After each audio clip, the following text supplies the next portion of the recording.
சினிமாவில் அதிலும் குறிப்பாக நடிகர்களிடம் நன்றியை எதிர்பார்க்கக்கூடாது என்பது எழுதப்படாத தகவல்.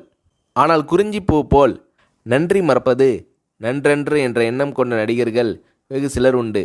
அதில் வடிவேலும் ஒருவர்.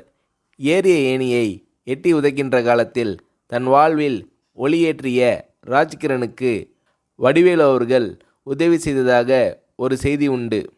அந்த உணர்வு எப்படி வந்தது? இதை பற்றி வடிவேலு அவர்களை ஒரு முறை சொன்னபோது, எப்படின்னு சொல்கிறது கஷ்டம்ன, ராஜகிரண் சார் இல்லைனா நான் இல்லை, இந்த புகழ் வசதி வாய்ப்பு எதுவுமே இல்லை, அவர்தான் கை தூக்கி விட்டு சோறு போட்டார், எனக்கு அவர் கடவுள் மாதிரி, அப்பேற்பட்ட மனுஷனுக்கு கஷ்டம் வந்தால் பார்த்துக்கிட்டு சும்மா இருக்க முடியாதுண்ணே, அதனால் என்னால் முடிஞ்ச உதவியை செஞ்சேன், அதை உதவின்னு சொல்கிறதே பெரிய வார்த்தைண்ணே, நன்றி கடன்னு தான் சொல்லணும், இன்னும் கூட தீர்க்க முடியாத நன்றி கடன் அது என்று உருகுகிறார் வடிவேலு.